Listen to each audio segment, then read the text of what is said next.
You know, so for the Halloween theme, if you're going to do skull crushers, what I would suggest for Halloween is to use the fastest eccentric you possibly can and try to get a good rebound off your forehead.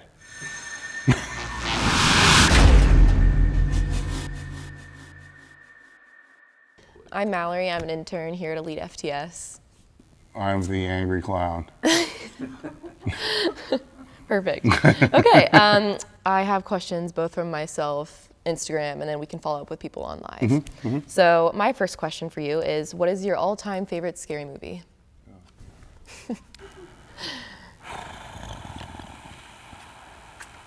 Probably the first Max and Ruby that ever came out. I'm just joking. I can't really think of it. I'm trying to think because I don't watch a lot of scary movies because they're boring. But I do like seeing people.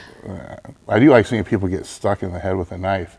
You know what? Probably when I was younger, I remember watching a movie called The Brood. I don't know if you've ever seen that. It's an older movie, but this lady would like hatch like evil kids out of this boil from her leg, and she'd like bite and rip it open, and then they'd run around and kill people.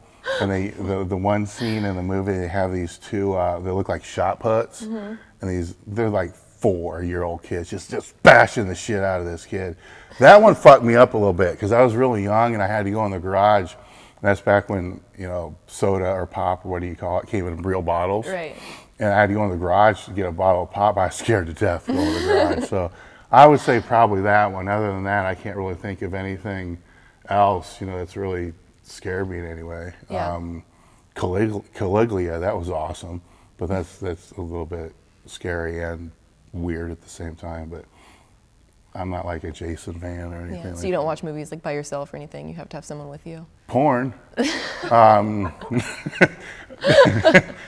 Typically, no, I don't watch movies by myself. If they do, they're usually like action movies. I don't watch scary movies. My son loves to watch scary movies, but they've always bored me. Andrew Leshin asked if that's your favorite shirt. Today it is. It's, you know, we'll have it up on the cart later for sale. Out of all the Halloween shirts that we've done, or Halloween themed shirts that we've done, this is the first one that we've done, and every year we tried to top it, and there's just no topping this. It's just too awesome. So we're just going to stick with it. It's the only one that we've ever kept around year round too. So yeah, from a Halloween standpoint, it's my favorite shirt. Nice. Okay, next question. Who would you rather train, Mike Meyers or Freddy Krueger? Which one? Krueger's like the long finger dude, right? Right. I don't want to train with him because his deadlifts would kill me because people with long hands have, and the other one's the one with the mask, right? Mike Meyers? Yes. Yeah, I'll train with anybody with a mask before, you know, so it would be Mike Meyers. Good. I train with both of them because they're both out of their mind, and I love to train with people that are out of their mind. Right. You know, it's years ago, and I echo this from Louis Simmons, you know, the best training partners are the ones that scare you a little bit. So Mike Meyers would be a good, I'd choose him, yeah. Perfect. Okay, if you could be a scary movie character for one day, who would it be and why? American Psycho. Okay. You know, because he was really fucked up and just embraced it. Yeah. You know, most it seemed like it was almost for real. Like this could actually be for real. That somebody could be this fucked up. So I love that. I love when it comes to scary movies and like fucked up people in movies. I love people that embrace their fucked upness, and actually from that standpoint of just like crazy people or insane people, nothing compares to me. It's the crazy women that I love to watch. If it's a TV drama or whatever it is, that's beats all. You know, and Helena from, I can't remember what the movie was, but she was just awesome. It'll come to me in a minute, but she was a character in the movie that was just awesome. And I suck at names. The queen from Game of Thrones. You know, do you know what I'm talking about? I don't watch it, but I know what you're talking about. Anybody know what I'm talking about? I've seen it. The one that pulled the whole army together, then like fucking waxed the, you know, that's all. To me, that's awesome. You know, crazy, strong-willed, strong-powered women are the ones that, from that standpoint, love that. I love that. If something like that's in a movie, I'll watch the movie 5, 10, 15 times. Right. Strong dudes.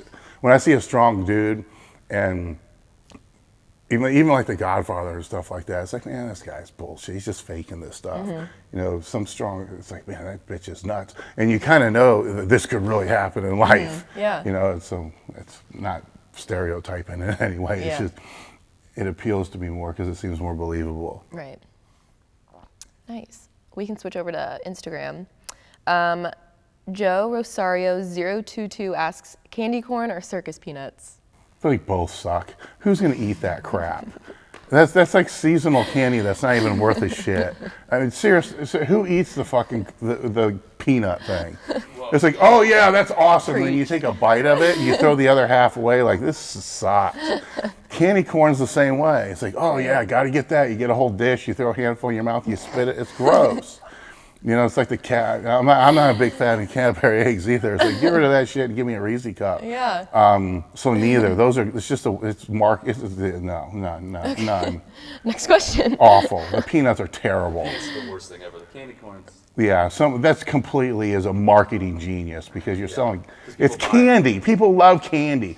So you make candy that tastes like shit, but people still buy a ton. That's a marketing genius right there. Right. Yeah. Very true. Okay, so Miana Franco asks, what is the best Halloween candy for optimal gains? Now you got to look at calorie per bite. So I have to sit here and think for a minute. It depends. It depends if you're force feeding yourself and you're stuffed all the time. Nothing beats the Hershey bar, and I've said this before on the weight gain things, because no matter how full you are, you could just break a piece off and put it in your mouth, and it will melt its way down. You don't have to chew. You don't have to worry about it. It will get where it needs to get automatically. Any candy that you have to chew for gains, you're going to get a jaw pump, and then you're not going to be able to eat as much of it. So any like gummy type thing or anything that involves a lot of chewing is going to be a bad choice. And so I would go along the wrongs of, probably Reese cups, because there's not a whole lot of chewing that necessarily has to happen there. Anything that melts in your mouth easy is what I would go with. Okay. I have to be in the store kind of looking and seeing what's going, but usually I would stick in higher calories. Like 0 bars are good, paydays are good. Anything that's got maximum caloric value is going to be your better choice. Cereal bars would kind of suck because they don't have as much calorie content, and it's got marshmallow in there, like they're Rice Krispie treats. So by the time you're done with one of those, your jaw's on fire and it's all pumped up, and you got like 112 calories. So, Miana, you don't need to gain weight, chick. Just you're good where you are. Perfect. Okay, and then. And I know her. I should put that out there. I know her, so it's just. Yeah. Guerrero PT asks, what's the most scary stuff in powerlifting today? That I see, or that in general? That you see. The mental weakness of the newer lifters coming up, because I don't think that there's a difference between there's training optimal, which is basically where everybody should train is optimal. Then you have if we're talking about a 1 rep max type of situation. There's training optimal, and then which would be a training max at the high end, and then there's a competitive max, which is the opposite end. You don't want to train at a competitive max because it's just going to fry you out. You're not going to be able to recover. It's going to create all kinds of issues. Over a period of time, what I'm seeing is that training max, or that optimal training state, has gotten lower and lower and lower and lower and lower and lower. To where there has to be a certain degree of focus to be able to train at the top sets at a certain intensity level, but not 100% batshit crazy focus, because that's really what a meet's for, or challenge sets are for. Well, that optimal level of focus from what I've personally seen, and this is biased and it's based on a limited number of people that have come through the gym, the optimal level of focus has decreased tremendously. So what a lot of people today think is they think they're training hard because they think they're training optimal, and maybe they are training optimal, but their optimal is not as hard as what it should be. Now the optimal maybe 20 years ago may have been a little bit harder than what it should have been, but the pendulum swung a little bit too far to the other side to where they need to train a little bit harder to push that state up some, because with this becomes mental strength, the mental strength to be able to recover if things slip out of form, and the mental strength to be able to break through plateaus and break through barriers. Why is that scary? Why is it fearsome for me? Because a lot of people will come into the sport, stay in it for a couple of years, and then leave not even realizing anywhere close to what their potential could have been, or they're not learning how to get into that zone state to where they can still train very, very hard and not have form breakdown, because there's going to be certain states once you get past a beginner where you're going to have to be able to train and rely on your own body to be able to do what it's supposed to do. And if you're constantly always thinking about, what it is, that's never going to be able to be released. So that's where the potential for injury can happen. So it's a balanced state, but there's a lot more room for variance than what you would typically see.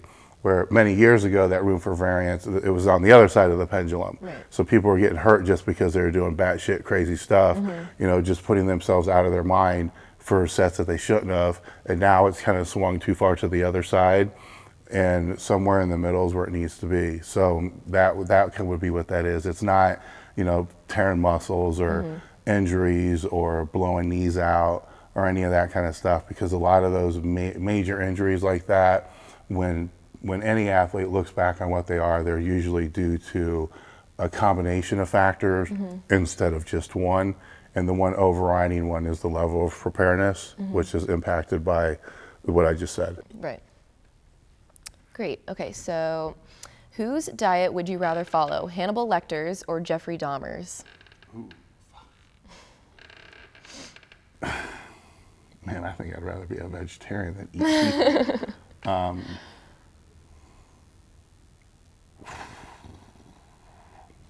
And they're both eating people. I mean, what's the Right. difference between the two? I mean, either or, I guess. I mean, it's the same thing, And Yeah. I'm not educated enough, I guess, to answer the question, because what would separate, maybe if we actually do have more than one person listening to this, what's the difference between their diet is what I would need to know.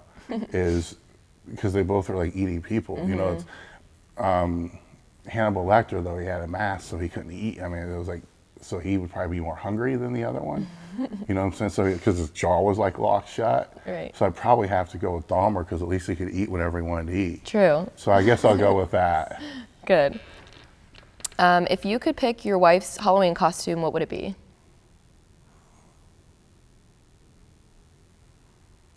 I don't know, man. I don't even care. I don't think we've ever been to a costume party in our entire life. Do you know what the girls dress like these days? No, I have no clue. They're basically strippers. I don't want her to dress like a stripper. I worked in that industry too long. And I don't want. I don't want it. No. I really don't know, and I really wouldn't care. So I would leave it up to whatever she decided, and would support whatever that is. Perfect. Call that a socially correct answer, or just me getting out of it. But that's really what it is, because I really don't care. There's nothing she can do that's going to surprise me. But I will say, if she was if it was like a stripper, I wouldn't want that, because it would just bring back haunting memories of my past.